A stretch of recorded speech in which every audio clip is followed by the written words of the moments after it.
We have the next drug called jaundice. I'm going to expand there, which is used for cancer treatment, and specifically for sarcoma of soft tissues. Refractory to regarding this, it is correct that, well, let's go to the structure first. It is a quite complex. Many anti-tumor agents are of a complicated structure. This particular drug has as an action mechanism to block the microtubules of the that are necessary for the separation of the genetic material. And they are part of the so if the microtubules are rigid, the cell cannot be multiplied. Is it natural or synthetic? Natural. No one is going to think about inventing that. It is impossible. That proceeds from the mind. Then it is a natural compound. It says there.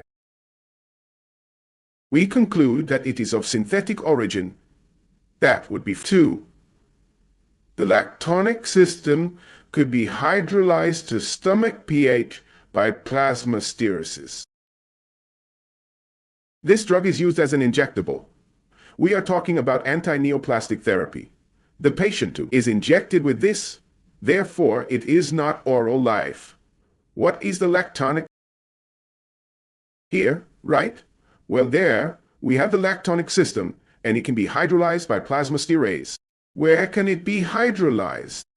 Right there, right? Not to the other side. Be careful, not that side, but where we mark first. The system hydrolyzes here. Is there any other ester in the recognizable structure? But that point is critical. That ester is critical. If the drug is opened there, it loses. This is the most important.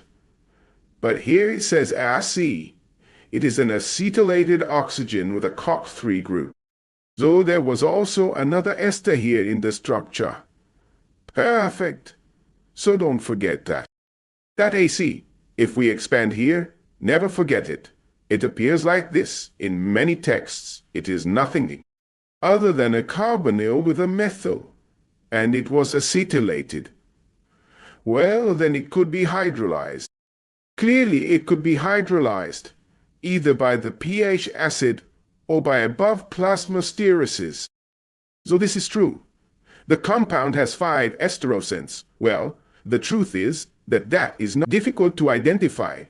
But we do have to remember that esterochemistry is relevant for activity. And now that we are going to see Kusar in a moment more, you will realize that if one does not have the esterosins defined at the time of doing Kusar, the equation cannot.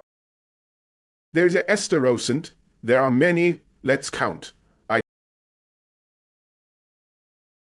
Now then, let's see. If we are going now, we could go to the right. If we go here to the right, looking there, here we would have another one, right? Then we have another one down here. Then we have one here, there, here, S. And it seems to me that it is over. No. More above. This here. Let's see. Here we are, right? And therefore we would have to come here because it is a nitrogen.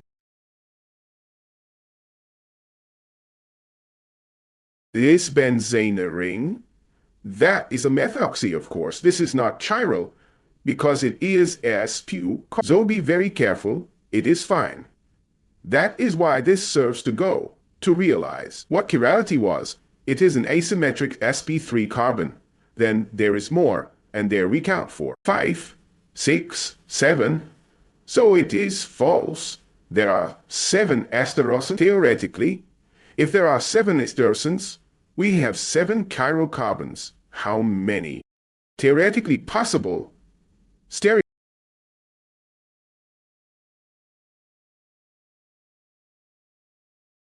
Let's see. Be careful. That was Hickel's rules. The stereoisomers, the possible stereoisomers, are 2 raised to n. In this case, 2 raised to 7. Possible stereoisomers, the combinations that there are of R with SE.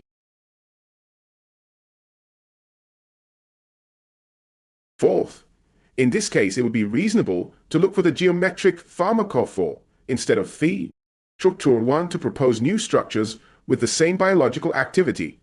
Since it is so of course, it would be convenient to look for which of all of those groups is the most important.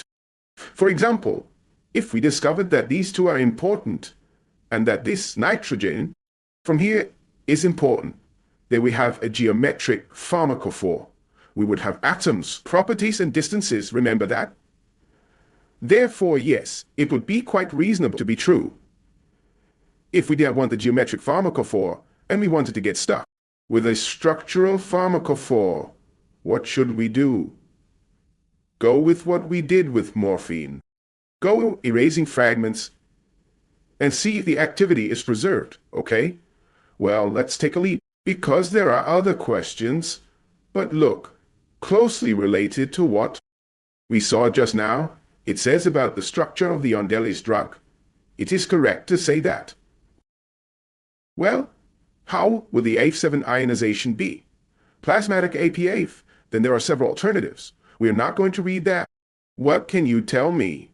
And if I am going to erase everything now, so how this is going to be? F7. With what load will that molecule be in the plasma? In the blood plasma? Positive, negative, neutral, super ionic?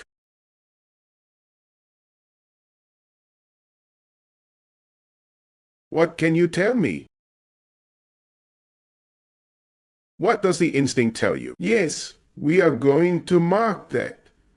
There is a protonable nitrogen, for example, there, that could protonate.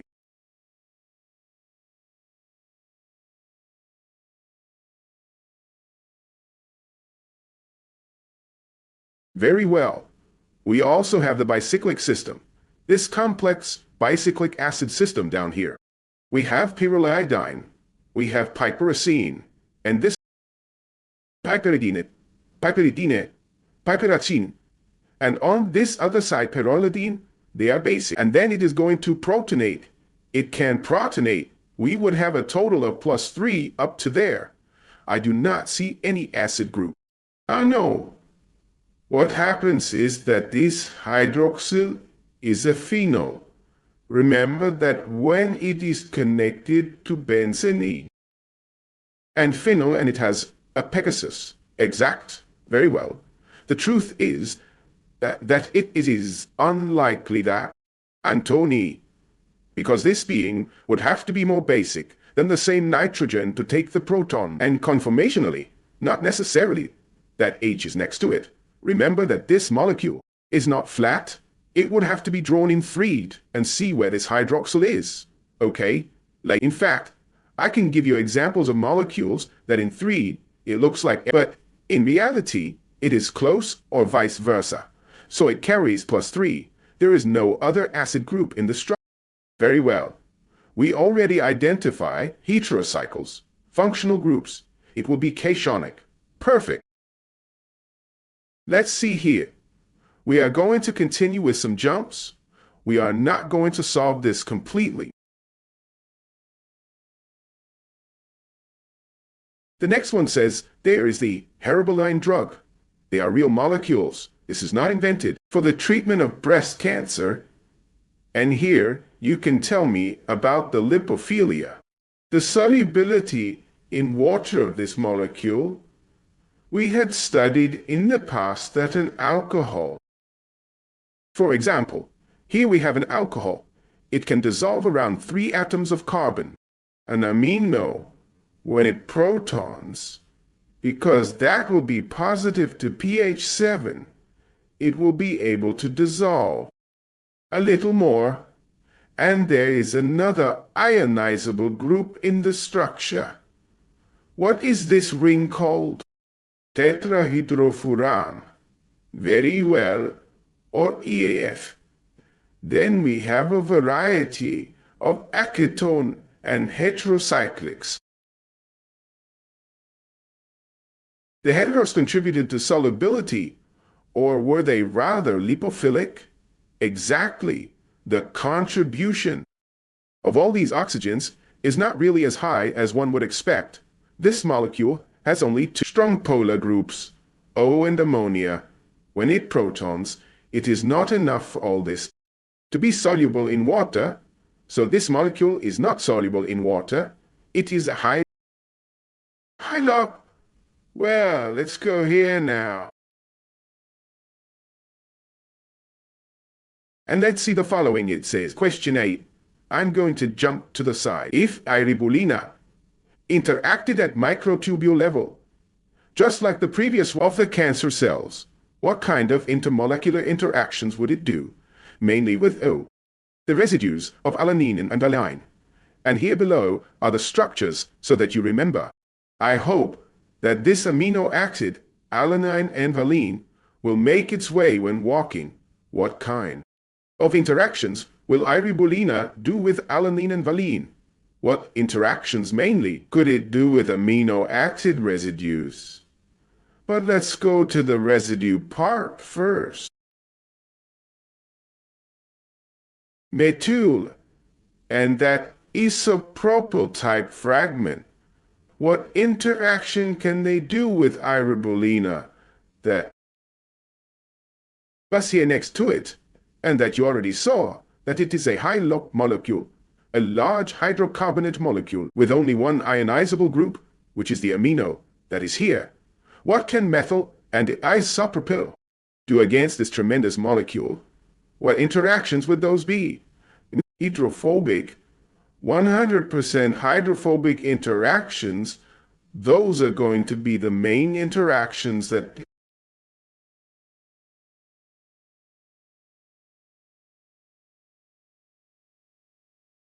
they can do. Now you will say, but I could not interact with the backbone? The backbone? We have always said that it is a little more difficult to achieve, except there's a particular interact almost always with the backbone. Excellent. Very good. And iribulina does not have alone, so it is not going to happen. You can give it to me. It is impossible. We are going to read the 9th, which is the application. It says, if the methoxy group of iribulina can be replaced by a CF3 oxygen trifluoromethane, which of the following molecular interactions would be possible between trifluoromethane and a tyrosine residue? Always thinking about the residual fragment. Okay, so what is being said here is this. The methoxy that we have up here is going to be replaced by trifluoromethane, that one exactly. It will have trifluor instead of 3 hydrogens. And here it says with a tyrosine residue. Let's see if it is drawn. And then it is perfect. Here is the residue. All this here and the CF3. There, yes, CF3. You're now going to say that you can do this with the tyrosine, some type of PI, or some type of hydrogen bond. Very well. Hydrogen bond between some fluor and the proton. And there may be some pi interaction between benzene and fluor. Remember the pication, yes. But this is not a cation. It is delta minus. So this will not be able to interact favorably with benzene. So only hydrogen bond. Very well. In question 10, it says the following image shows the interaction between A, aspartic acid, residue of a cell microtubule, and the ethanolamine chain of iribulin. It is correct that we are already going to the interaction, and there you are going to tell me what is happening. This piece here is of iribulin. Remember the laminate with the alcohol, and this is an aspartate, an acid residue that is present in the microtubule. And what is happening here? How are we going to interaction?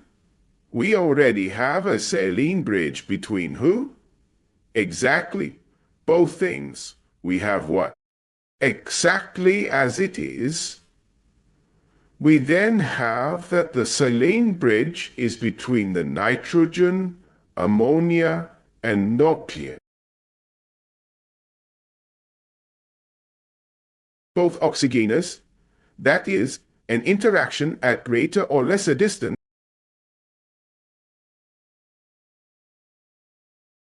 Very well. Greater, because it is from nucleus to nucleus, and the other thing we are seeing is that it acts as an acceptor since it is ionized to 7 of a double hydrogen, a kind of clamp that is forming there between the residues. So it would be a double hydrogen bond reinforced by a saline bridge between the carboxylate and the ammonia. Very well. And to finish, because I insist, I can facilitate this to later try to solve it and review the whole matter. Question based on the criterion of structural pharmacophore, which of them would you choose? As narcotic analgesic agents, then we have to see these structures. Remember what we have seen in the category, and say what type of pharmacophore they belong to. Seeing the molecules, you should already be able to anticipate a biological activity in all three cases. Nothing more than seeing the structures you should already, if you have reviewed, and say, well, such could have this activity, another activity, that you tell me about each case in particular.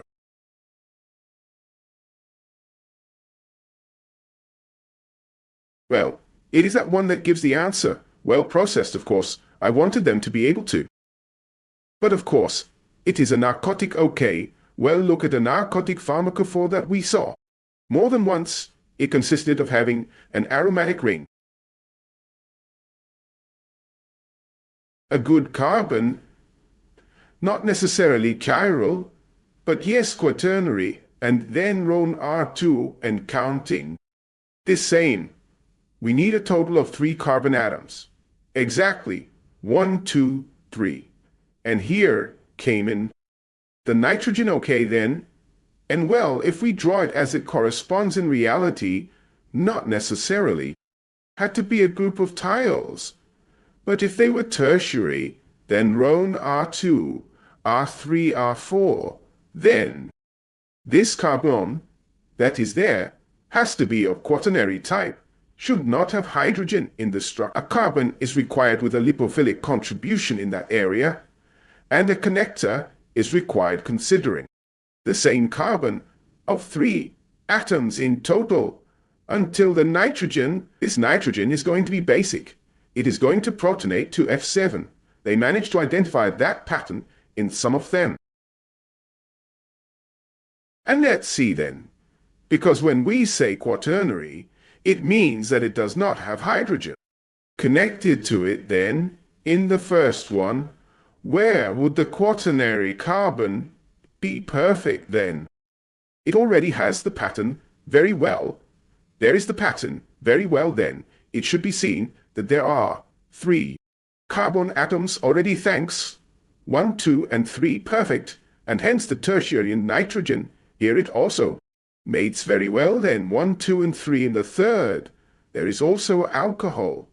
But the point is that it does not have hydrogen, so yes, then 1, 2, and 3, here, where was probably the one with which they would have given maybe the second, because in the case of the second, it could have been interpreted as a propharmacist. What happens if it is hydrolyzed, and then, well, there would be an alcohol. If it is that it is hydrolyzed, and it resembles other pharmacophores that we saw, and perfect, it looks a lot like a hydrolyzed pharmacophore, but where it fails because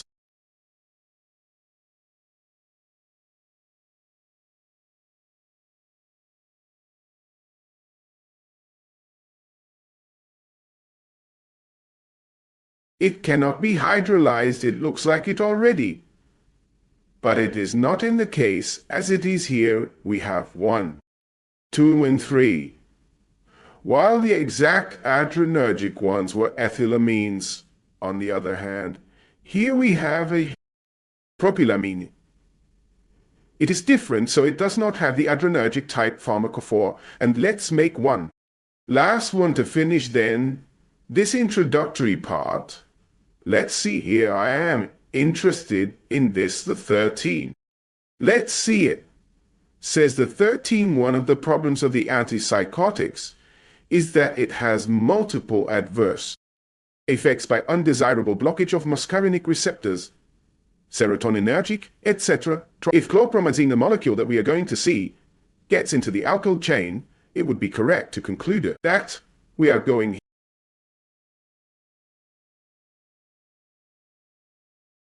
Here is then the problem here.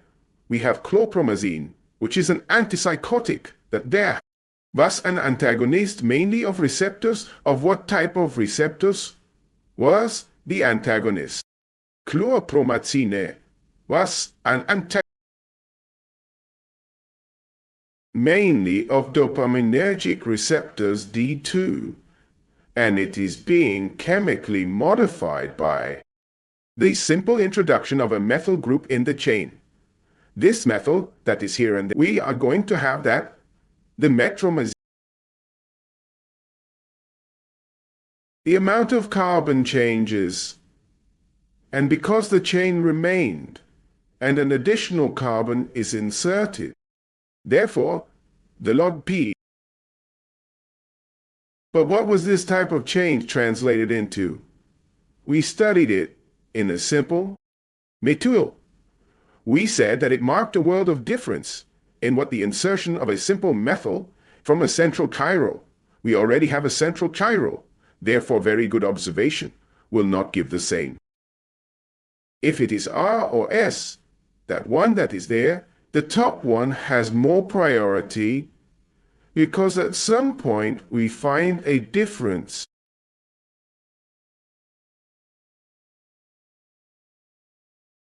Different, not certain, significant. The proton goes backwards. But what else is translated? Of course, now we are going to have an enantiomers.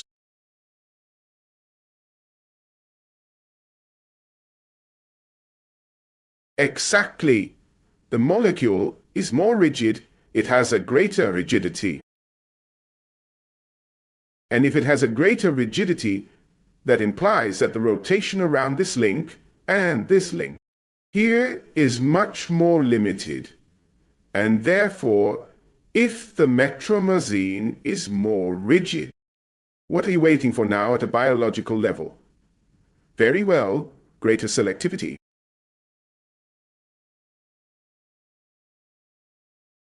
Is to wait for greater, or that it loses certain affinities. It is not true that it loses the ability to accommodate different receptors. It will lose it. Then it will have a greater selectivity. I think that with that, at the level of introduction, we are fine. We are going to proceed then now to the causal theme.